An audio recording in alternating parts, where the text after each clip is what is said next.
How to find notifications, light color settings on WhatsApp. Hello guys, in today's video I'm gonna show you how to find notifications, light color on WhatsApp. First thing, go to WhatsApp and here you will find these 3 points in the top corner. Click on it and click settings, and here you will find notifications and then just click light,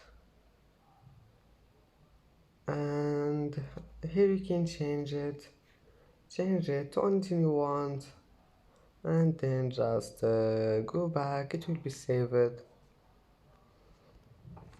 And does you see that how to find it?